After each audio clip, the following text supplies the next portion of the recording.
రోజు 9వదిగా మనం చూస్తే నక్షత్రము. ఈ నక్షత్రము దేనికి సాదృశ్యంగా కనబడతా ఉన్నదని భక్తుడు తెలియజేస్తా ఉన్నారయ్యా అంటే, మానవుని యొక్క హృదయంలో ఉన్న మనస్సాక్షికి గుర్తుగా చూపిస్తా ఉన్నాడు. దేనికి గుర్తంట? మనస్సాక్షి. మనస్సాక్షి ఉందా మీకు? అమ్మా, అందరికీ మనస్సాక్షి ఉంటది. మనస్సాక్షి కంట 2 రకాల క్యారెక్టర్లు ఉన్నాయంట. ఏంటి? హలో మాస్టర్, ఇటు ఇటు ఎదురు వినండి. మనస్సాక్షికి ఎన్ని ఉన్నాయంట? 2 రకాల ఉన్నాయి క్యారెక్టర్స్. ఏంటంటే, ఒకటి మంచి చేయి అంటది, రెండోది ఇప్పుడు మనం ఏ మనస్సాక్షి కలిగి ఉండాలి? ఇప్పుడు ఈ నక్షత్రం మనకు చూపించే పాఠం ఏంటి అంటే, మనస్సాక్షికి సంబంధించినటువంటి విధానాన్ని, ఈ మానవుని యొక్క హృదయంలో ఉండే మనస్సాక్షి ఎలాంటిదై ఉండాలా? మంచిగా మంచి చెయ్యి, నువ్వు మంచి విధానం కలిగి ఉండు, మంచి స్థితిలో ఉండు అనేది బోధించేది ఒక రకం అయితే, అదే మనస్సాక్షి చెడు గురించి కూడా మనకు తెలియజేస్తూ ఉంటది. దైవజనులు దేవదాసయ్య గారు మనస్సాక్షి మర అనే పుస్తకం రాశారు. మనస్సాక్షి అని. మనస్సాక్షి అనే పుస్తకంలో దీనికి సంబంధించి చాలా మనకు దొరుకుద్ది. మనస్సాక్షి అంటే ఎలాగా? మంచి చేసేదాని గురించి, చెడు చేసేదాని గురించి అయ్యగారు కొన్ని కథల రూపంలో రాశారు దీని గురించి. మీకు కూడా అంతకుముందు ఒకసారి చెప్పినట్టున్నా. మనస్సాక్షి అనే మర. ఒక వ్యక్తి చిన్నపిల్లోడు ఇంటి దగ్గరనే చింతకాయలు కోయటానికి ఆ చెట్టుకి వెళ్ళి చింతకాయలు కోద్దామని మనసులో అనుకున్నప్పుడే వాడి మనసులో అనిపించిద్దంటే, అరే ఆ చింత చెట్టు మనది కాదు కదా, దాని కాయలు మనం కోయకూడదని మనస్సాక్షికి ఉన్న ఒక సైడ్ చెప్తా ఉంటే, ఏం పర్లేదు పో, మొన్న వాళ్ళు కూడా కోసారులే, ఇలా మనం కొత్తే తప్పేముంది అని ఇంకొకటి చెప్పుద్దంట. అంటే మనస్సాక్షికి 2 రకాల క్యారెక్టర్స్ ఉన్నాయి. ఒకటి ఏంటంట, మంచి గురించి చెప్తుంది, రెండవది చెడు చేయమని కూడా చెప్పుద్ది. కాబట్టి ఇందులో నువ్వు ఏది ఫాలో అయితే దాని ప్రకారం వెళ్ళిపోతా ఉంటాం. కాబట్టి మానవుని యొక్క మనస్సాక్షికి ఉన్నటువంటి చెడుతనాన్ని మనం తీసివేసుకొని మంచిని ఆశ్రయించడమే ప్రియమైన వారలారా ఈ యొక్క పాఠంలో తెలియజేస్తూ ఉన్నాడు భక్తుడు. అంటే నీ మనస్సాక్షి అంతా కూడా కలుషితం అయిపోయింది అని ఈ స్టారు నక్షత్రాన్ని ఎలా చూపిస్తా ఉన్నాడంటే, హృదయంలో ఉన్న ఈ నక్షత్రం కలుషితం అయిపోయింది. తెల్లగా ప్రకాశించాల్సిన నక్షత్రం ఎలా అయిపోయింది? నల్లగా కలుషితం అయిపోయింది.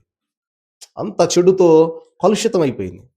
కాబట్టి మానవుని హృదయంలో ఇలాంటి మనస్సాక్షి ఉండడాన్ని బట్టి మనము ఆయన యొక్క రాకడలో మనము జ్ఞాపకము ప్రియమైన వారలారా ఎత్తబడాలి అంటే, లేదా ఆయనను మనము తలంచుకోవాలి, లేదా ఆయన మన కొరకు ఏదైనా చేయగలగాలి అంటే మన మనస్సాక్షి సరిగా లేకపోతే ఎవరు సహాయం చేస్తారు చెప్పండి?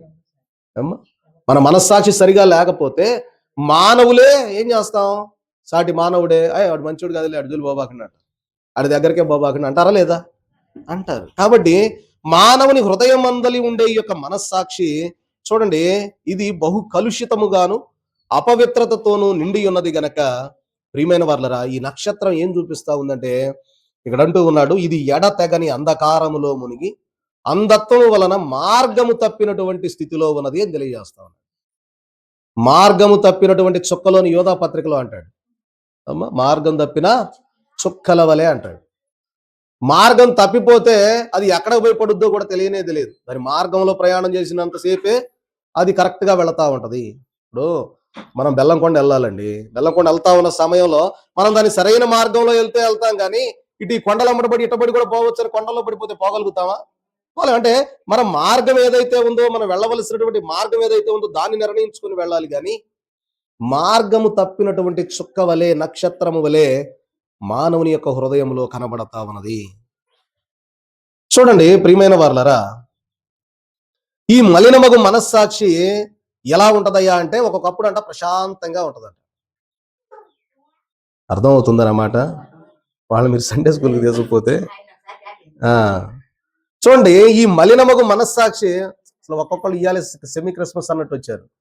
దేవునికి మహిమ కలుగును గాక. ఆమేన్. రావాలి, మంచిది. చూడండి, వినండి, ఈ మలినమగు మనస్సాక్షి ఒక్కొక్కప్పుడు ఎలా ఉంటది అంటే ప్రశాంతముగాను, కొన్ని సందర్భాల్లో ఎలా ఉంటది అంటే అల్లకల్లోలముగా ఉంటదంట మనస్సాక్షి. మానవుని యొక్క మనస్సాక్షి ఎలా ఉండిద్ది అంటే ఒక్కోసారి హాయిగా ప్రశాంతంగానే ఉంటది, ఒక్కొక్కసారి ఎలా ఉంటదంటే అల్లకల్లోలంగా ఉంటది.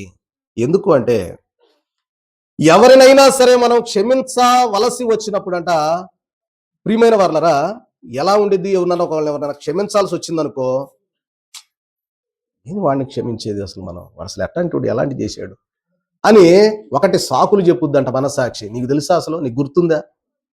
ఆ రోజు వాడు ఏం చేశాడు? ఆ రోజు ఆ అమ్మాయి ఏం చేసింది? అసలు ఇలా క్షమించవచ్చా మనం అని మనస్సాక్షి ఏం చేస్తా ఉంటదంటే సాకులు చెప్తా ఉంటది. దేనికి? క్షమించకుండా ఉండడానికి. అర్థమవుతుందన్నమాట. అంటే మనం యేసుక్రీస్తు ప్రభు వారే ఆ రకంగా కొట్టి సిలువకేస్తే చివరికి మొదటి మాట ఏం మాట్లాడారు?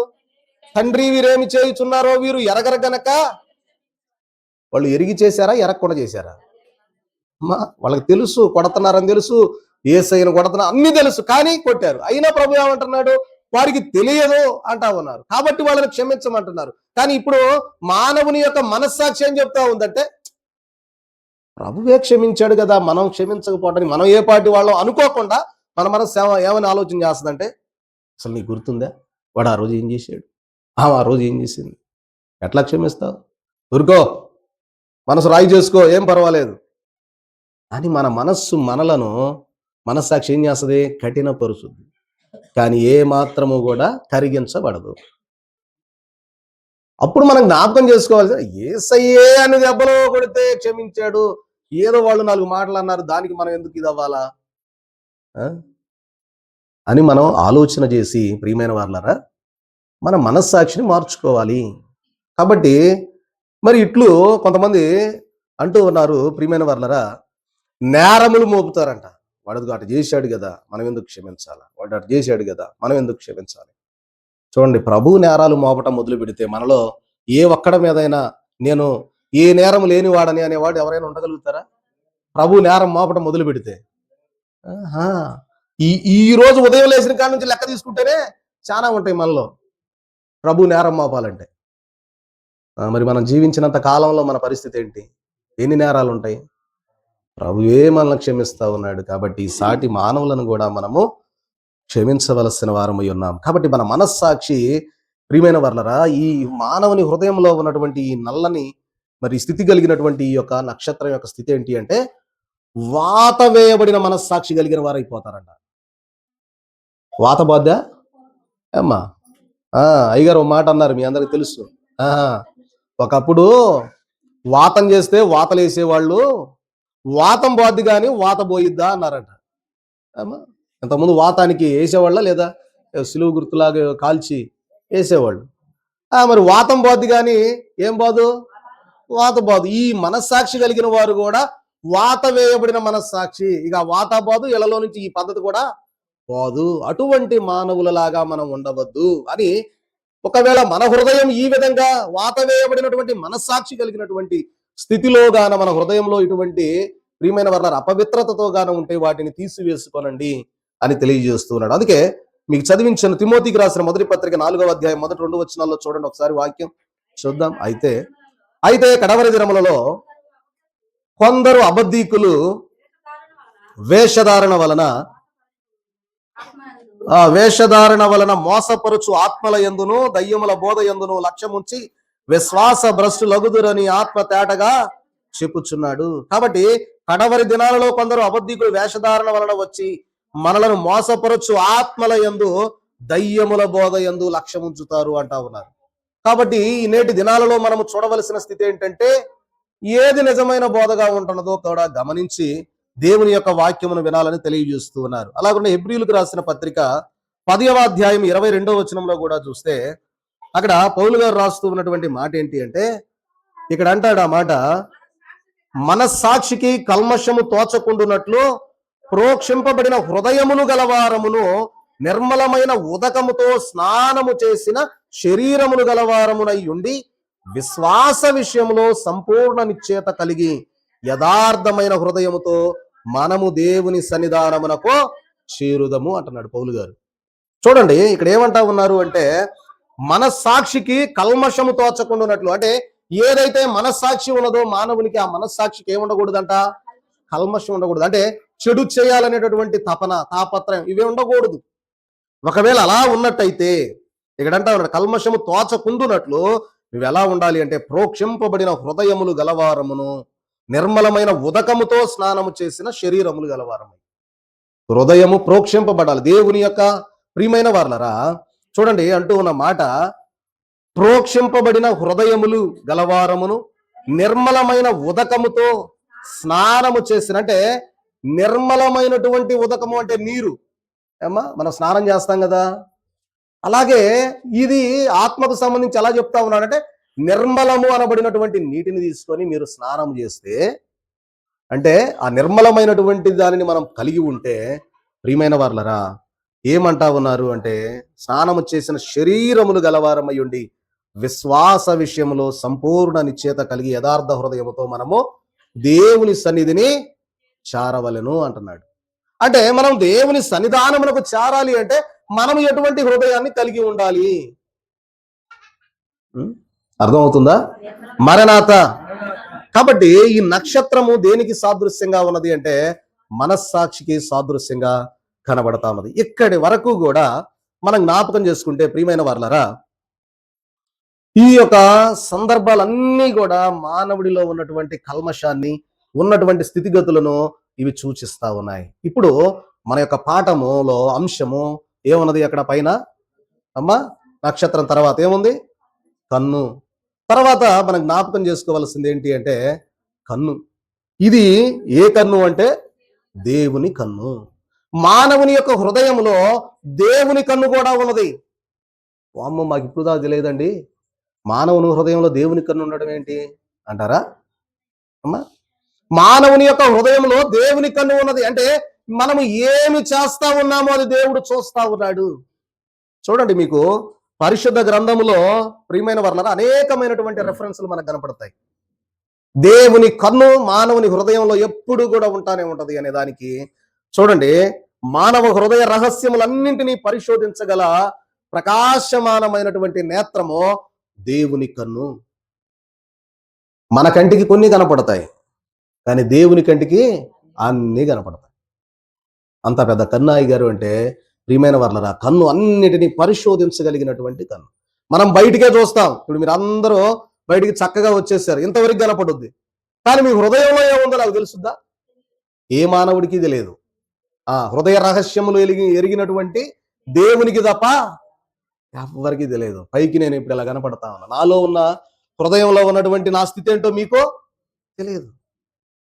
అలాగే ప్రియమైన వారలారా, ఇక్కడ అంటూ ఉన్నాడు, ఈ ప్రకాశ నేత్రమునకు మరుగైనదేది ఉండదు, దేవుడు సమస్తమును తెలుసుకొనగలడు అని తెలియజేస్తూ ఉన్నాడు. చూడండి, మానవ హృదయమునందు మనం జ్ఞాపకం చేసుకుంటే ఒకసారి ఇర్మియా గ్రంథం 23వ అధ్యాయం 23 నుండి 24 2 వచనాలు ఒకసారి చదువుకుందాం.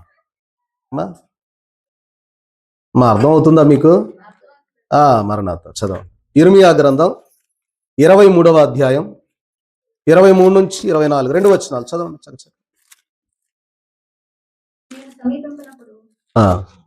23వ అధ్యాయం 23, 24 వచనాలు. నేను సమీపము నుండు దేవుడను మాత్రమేనా, దూరమున నుండు దేవుడను కానా? యెహోవా సెలవిచ్చిన మాట ఏదనగా, నాకు కనబడకుండా రహస్య స్థలములో దాగగలవాడెవడైనా కలడా?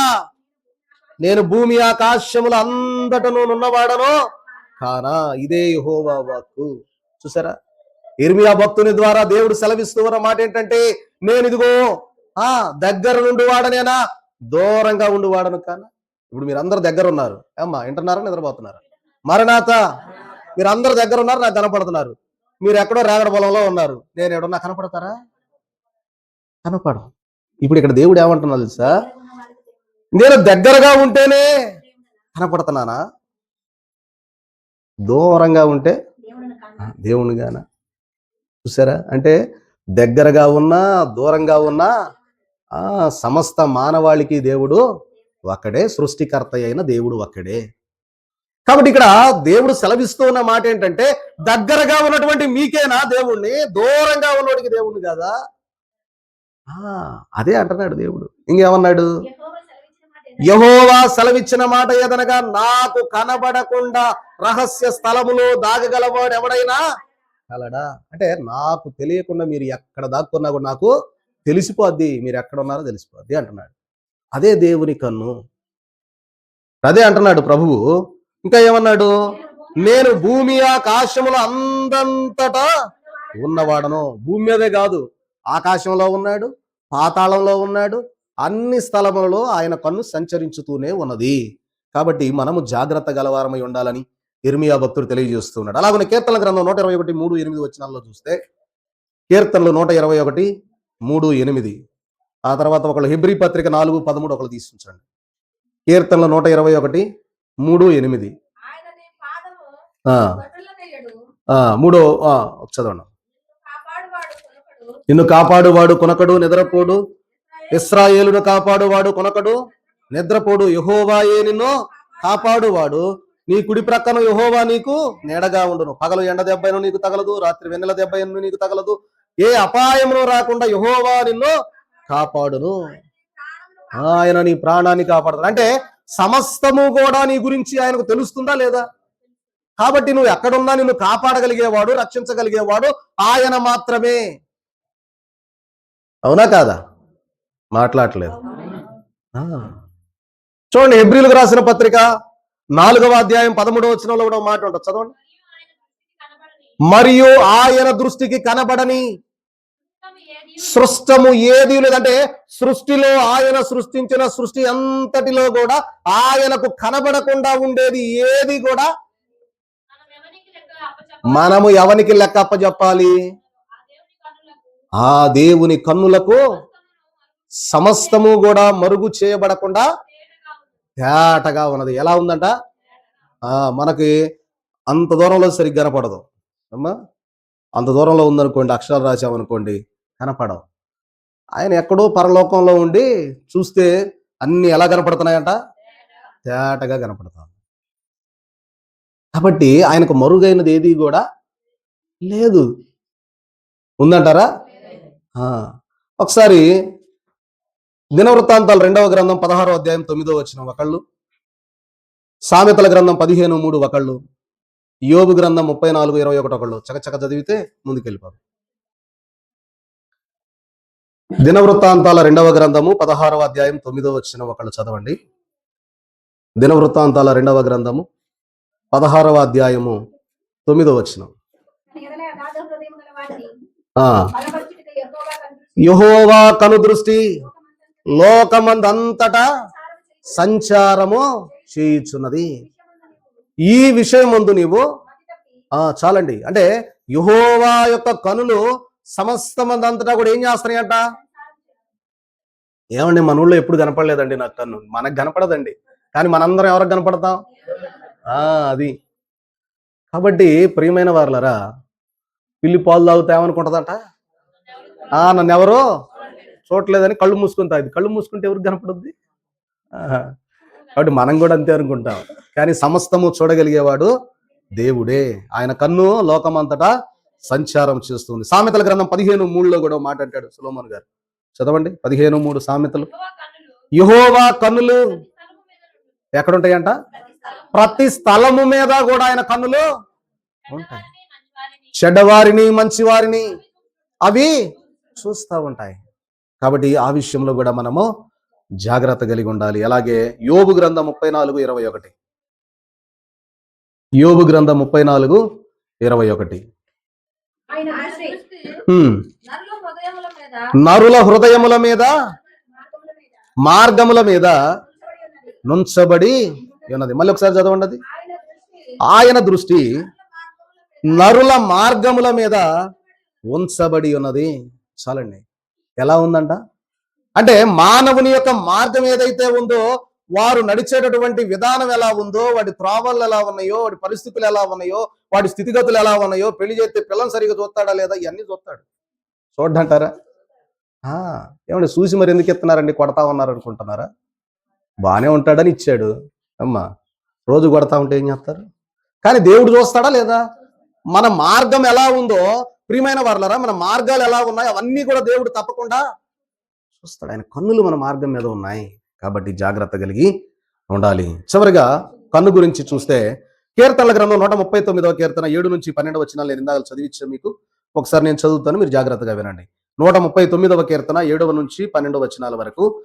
నీ ఆత్మ యొద్ద నుండి నేను ఎక్కడికి పోదును? నీ సన్నిధి నుండి నేనెక్కడికి పారిపోవదును? నేను ఆకాశమునకెక్కినను, నీవు అక్కడ ఉన్నావు. నేను పాతాళమందు పండుకొనిను, నీవు అక్కడను ఉన్నావు.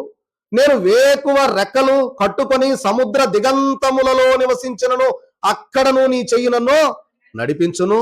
నీ కుడి చెయ్యి నన్ను పట్టుకొనును. అంధకారము నన్ను మరుగు చేయును. నాకు కలుగు వెలుగు రాత్రి వలె ఉండును అని నేను అనుకొనిన ఎడల చీకటి అయినను నీకు చీకటి కాకపోవును, రాత్రి పగట వలె నీకు వెలుగుగా ఉండును. అంటే ఇక్కడ దావీదు మహాభక్తుడు తెలియజేస్తూ ఉన్న మాట ఏంటంటే, అయ్యా ఇదిగో నువ్వు, నేను ఆకాశములకు ఎక్కిపోయి అక్కడ ఉంటాననుకుంటే అక్కడ కూడా నువ్వు ఉన్నావు. ఒకవేళ నేను బూదిగంతంలోనికి వెళతాను, దేవుడు కనబడకుండా ఉంటాను. ఒకవేళ నువ్వు బూదిగంతం పాతాళంలోనికి వెళ్ళావు అనుకోండి, భూమి కిందకి, అక్కడ కూడా నువ్వు ఉన్నావయ్యా. బూదిగంతంలో వరకు, భూమికి చివరకు వెళ్ళా కనపడకుండా ఉండాలని, కానీ అక్కడ కూడా నువ్వు ఉన్నావు.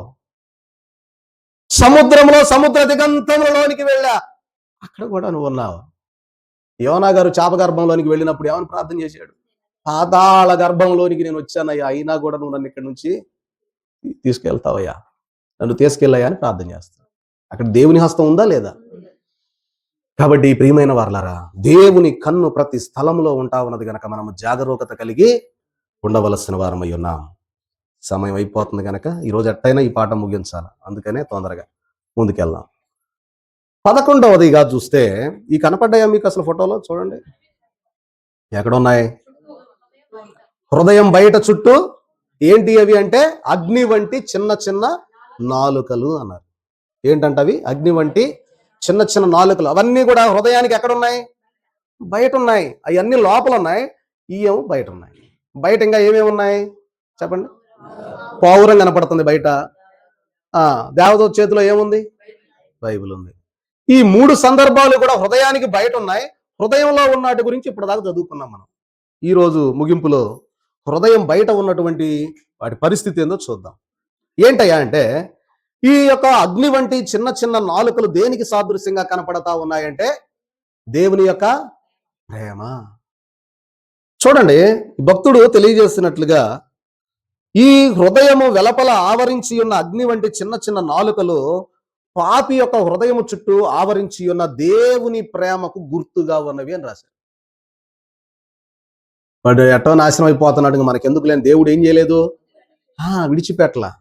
అగ్ని వంటి చిన్న చిన్న నాలుకలు హృదయము చుట్టూ కూడా ఉండడాన్ని బట్టి ప్రియమైన వారలారా, ఈ భక్తుడు అంటూ ఉన్నాడు, దేవుడు పాపమును ద్వేషించి, దేన్ని ద్వేషిస్తున్నాడు? పాపమును ద్వేషించి పాపిని ఏం చేస్తా ఉన్నాడు? ప్రేమిస్తూ ఉన్నాడు. దేవుని యొక్క స్వభావం అది, లక్షణం అది. మానవునిలో ఉన్న పాపాన్ని ద్వేషిస్తున్నాడు, కానీ పాపిని ప్రేమిస్తున్నాడు. అది దేవుని యొక్క విధానం. అలాగే ప్రియమైన వారలారా, పాపి తన పాపములో మరణించుట దేవునికి ఇష్టం లేదు. ఉందంటారా? ఏ ఒక ఆత్మ నశించిపోవడం నాకు ఇష్టం లేదు అన్న దేవుడు ఎలాగైనా మానవుని రక్షించాలనే ఉద్దేశముతో, మంచి ఉద్దేశముతో ఆయన యొక్క ప్రేమ మన హృదయం చుట్టూ తిరుగుతానే ఉంటదంట. ఎప్పుడు మనోడు తలుపు తీస్తాడా లోపలికి పోయి వాటిని తీసేద్దామని, మనమేమో తలుపులన్నీ బిగిచ్చేద్దాం. ఏమైనా సేమలు కూడా దూరటానికి ఇల్లేదు. చూడండి ప్రియమైన వారలారా, అతడు మారు మనస్సు పొంది రక్షింపబడి జీవములో ప్రవేశించవలెననియే ప్రభువు కోరుతూ ఉన్నాడు. దేవుడు ఏం కోరుకుంటా ఉన్నాడంటే, ఎలాగైనా అందులో ఉన్నటువంటి ఆ అంధకార స్థితిలో నుండి విడిపించి వాడిని ఎలాగైనా మంచి స్థితిలో నా కుమారుడిగా, నా రక్షణలోనికి వాడిని తీసుకొని రావాలా, ఆమెను తీసుకొని రావాలా అనేది దేవుని యొక్క ఆశ కాదా? మీ అందరికి కూడా ఆశలు ఉంటాయి, ఉన్నాయా? ఏం ఆశ? పిల్లోడి పెళ్లి చేయాలా, పిల్లగా పెళ్లి చేయాలా, ఇంకా మంచి ఇల్లు కట్టుకోవాలా, మంచి పేరు తెచ్చుకోవాలి, ఇవన్నీ ఉంటాయి. అందరికి ఆశలే, నాకు కూడా ఉంది. కలకత్తా పోయి రావాలనుకున్నా పోయొచ్చానా లేదా? దేవుని కృప. దేవుడు పంపించాడు, బేతేలు గృహవాసులు పంపించారు. మరి ప్రేమను బట్టి చక్కగా వెళ్ళి రావడానికి అక్కడ వాళ్ళు కూడా చక్కగా చూసుకున్నారు. కాబట్టి ఆశ తీరిపోయిన దేవుని పని. మనకి కూడా ప్రియమైన వారలారా, అలాగే దేవునికి ఉన్నటువంటి ఆశ ఏంటి అంటే, పాపిని ఎలాగైనా సరే రక్షించి పావనుడుగా మార్చాలి. అది ఆయన కోరిక. మనలాంటి కోరికలు ఆయనకు లేవు. ఆయనకు ఆ కోరికలు ఉంటే మనం అల్లాడిపోతాం. కాబట్టి ఆయన అన్నీ మనకి ఇచ్చేస్తున్నాడు. ఒక్కటే అడుగుతున్నాడు, ఆ ఒక్క దాంట్లోనే ఇన్ని ఉన్నాయి. ఆయన ఏమడుగుతున్నాడు?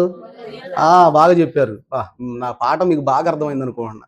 అన్నీ ఇచ్చేసి ఆ ఒక్కటి మాత్రం నాకేంటి అంటున్నాడు. కానీ ఆ ఒక్క దాంట్లోనే మనం చాలా పెట్టుకున్నాం, పెట్టెలుగా.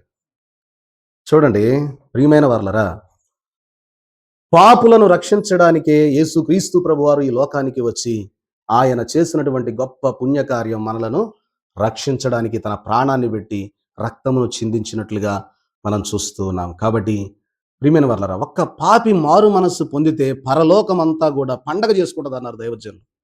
అమ్మా, ఒక పాపి మారు మనస్సు పొందితే పరలోకం అంతా ఏమవుద్దంట? పండగ చేసుకుంటుంది.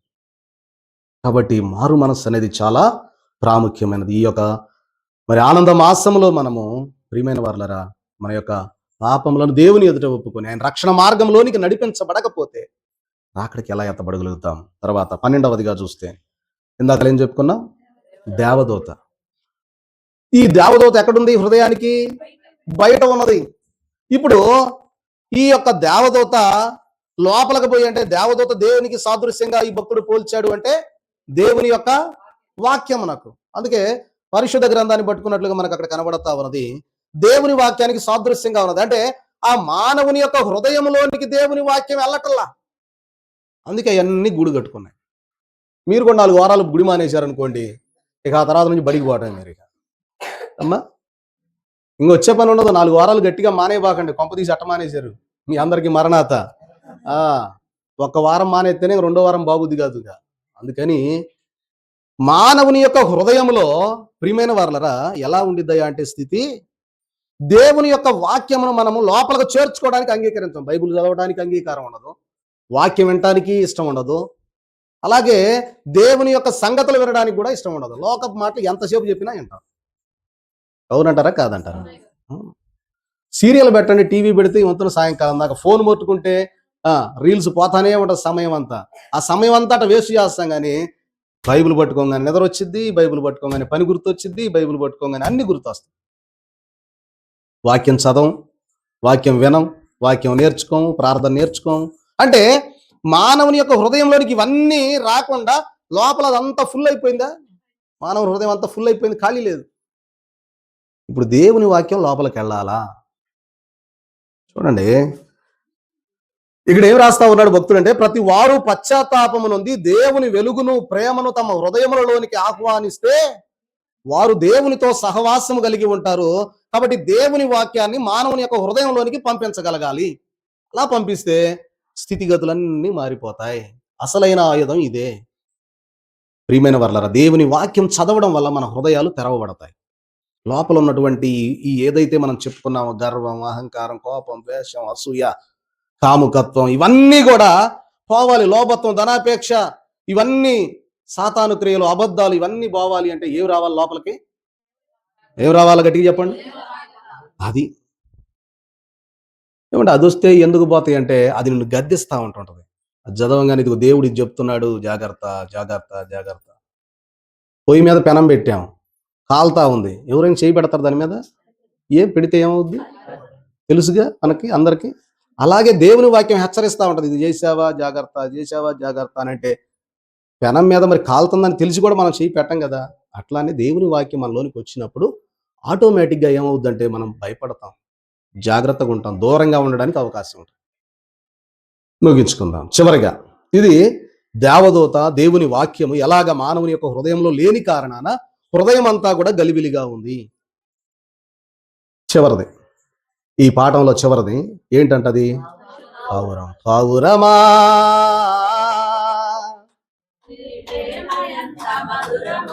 ప్రేమ మధురంగానే ఉంటది, కానీ మనం మాత్రం దాని లోపలికి రానియట్లేదని చెబుతున్నాడు ఈ భక్తుడు. ఆయన ప్రేమ ఎలాంటిది? మధురమైందే. కానీ ఈ లోకంలో ఉన్న స్థితిగతులు ఈ పావుర ప్రేమ కంటే ఈ లోక ప్రేమే ఎక్కువగా ఉంది అని చూపిస్తా ఉంది. కాబట్టి ఈ పావురం దేనికి సాదృశ్యం అయ్యా అంటే పరిశుద్ధాత్మ తండ్రికి సాదృశ్యంగా ఉన్నది. కాబట్టి ప్రియమైన వాళ్ళరా, అందుకనే ఈ పరిశుద్ధాత్మ దేవుడు హృదయానికి ఎక్కడున్నాడు? బయట ఉన్నాడు. అంటే ఇంత భయంకరమైనటువంటి కల్మషము కలిగినటువంటి హృదయంలోనికి పరిశుద్ధాత్మ రాడు. మీరు గుర్తుపెట్టుకోండి, ఎప్పుడైతే ఆ భయంకరం మానవుని యొక్క హృదయంలో భయంకరమైన స్థితిగతులు ఉంటాయో అక్కడ పరిశుద్ధాత్మ ఒక క్షణం కూడా ఉండడండి, వెళ్ళిపోతాడు. దానికి ఉదాహరణ మీకు చాలాసార్లు చెప్పాను, దేవదాసయ్య గారి కాలంలో జరిగిన సంఘటన. చూడండి ప్రియమైన వారలరా, ఈ యొక్క పరిశుద్ధాత్మ, ఈ పావురము పరిశుద్ధాత్మకు గుర్తుగా ఉన్నది. సత్యస్వరూపి యొక్క పరిశుద్ధాత్మ శక్తి పాపి యొక్క రోత హృదయాన్ని, నీతిని, తీర్పును బయలుపరచుచున్నది. ఏంటంట? పాపి శక్తి, పరిశుద్ధాత్మ శక్తి పాపి యొక్క రోత హృదయాన్ని, నీతిని, తీర్పును బయలుపరుస్తా ఉన్నది గనక మానవుని యొక్క హృదయంలోనికి పరిశుద్ధాత్మ దేవుడు ప్రవేశింపలేకపోతా ఉన్నాడు. అందుకే మీకు అక్కడ పావురం గుర్తు కూడా తిప్పేసేయట, పటంలో తిరగదిప్పు ఉంది. కాబట్టి ప్రియమైన వారలరా, మనం జ్ఞాపకం చేసుకుంటే ఈ పరిశుద్ధాత్మ బయట ఉన్నట్లుగా మనకు కనబడుతుంది. ఎప్పుడైతే మనము దేవుణ్ణి ఆహ్వానిస్తామో అప్పుడు పరిశుద్ధాత్మ తండ్రి, ప్రియమైన వారలరా, మన యొక్క మానవుని యొక్క హృదయంలోనికి వచ్చి, మన హృదయంలోనికి వచ్చి మనలో ఉన్నటువంటి ఈ భయంకరమైన వాటన్నిటినీ కూడా తీసివేస్తాడు. ముందు ఆయనకు మనం అవకాశం ఇవ్వాల. దేవుని వాక్యానికి అవకాశం ఇచ్చామనుకోండి, దేవుని వాక్యం మొదలు పెట్టుద్ది అనమాట. ఇంకా ఎలాంటిదంటే, ఉదాహరణకు ఇప్పుడు దీన్ని శుభ్రం చేయాలంటే ఏం కావాలి? మనకి కావాలి కదా. అలాంటిది ముందు చెత్త అంతా ఊడ్చేస్తుంటది వాక్యం లోపలికి వచ్చిన కాడ నుంచి. అప్పుడు పరిశుద్ధాత్మ దేవునికి మార్గం సరళం అవుతుంది, వచ్చేస్తాడు లోపలికి. అవి రాగానే ఇవన్నీ కూడా ఎటు ఎటు పారిపోతాయి. ఏమొస్తే దేవుని వాక్యం లోపలికి నువ్వు తీసుకుంటావు. వాక్యం చదువుకుంటా ఉన్నప్పుడు, ఈ వాక్యం నిన్ను పదే పదే శోధిస్తా ఉన్నప్పుడు ఆటోమేటిక్ గా ఆ మలినం అంతా పోతా ఉంటే పరిశుద్ధాత్మ దేవుడు మెల్లగా మనలోనికి వస్తా ఉంటాడు. ఆయన లోపలికి వచ్చాక ఇక వాటికి స్థానం లేదు. ఇప్పుడు ఈ లైట్లు ఆపేస్తామండి, ఏమైపోద్ది? మొత్తం చీకటి అవుద్ది. లైట్ అయ్యంగానే చీకటి ఉంటుందా? అది అంతే.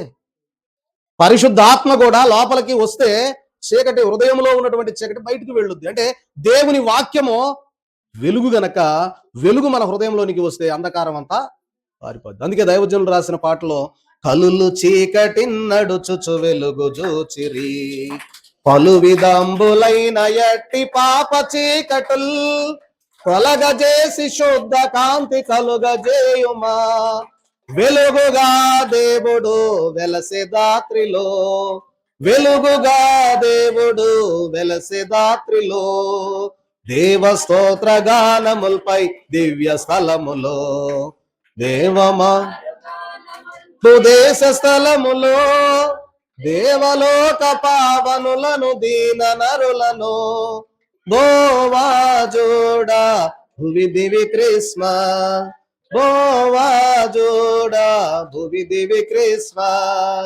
ఏంటంట? కలులు చీకటిని నడుచుచు గొప్ప వెలుగు చూచిరి. పాపులైన వారు, కలులు అంటే పాపులు, పాపులైన వారు చీకటిలో నడుస్తూ ఏం చూశారంట? గొప్ప వెలుగును చూసిరి. ప్రియమైన వారలరా, ఆ తర్వాత ఏం జరిగింది? పలు విధంబులైన ఎట్టి పాప చీకటులు తొలగజేసి శుద్ధ కాంతి కలుగ జేయుము, వెలుగుగా దేవుడు వెలసే దాత్రులు. ఈ భూమి మీద దేవుడు ఎలా వచ్చాడంట? వెలుగుగా. అప్పటికి చీకటి ప్రపంచం లాగా ఉంది, నిశ్శబ్ద కాలం. ఇప్పుడు 400 సంవత్సరాలు నిశ్శబ్ద కాలం. దేవుడు మాట లేదు, ఏమీ లేదు. ఒక ప్రవక్తతో ప్రవచనం లేదు. ఎలా వస్తాడు, ఎప్పుడు అసలు ఏమీ అర్థం కావట్లా. 400 ఏళ్లు గడిచిపోయాక వెలుగుగా దేవుడు వెలసే దాత్రిలో ఈ భూమి మీద ఆయన ఎలా వచ్చాడు? చీకటిగా ఉన్నటువంటి ఆ యొక్క స్థితిలో ఒక వెలుగులాగా వచ్చాడు. ప్రియమైన వారలారా,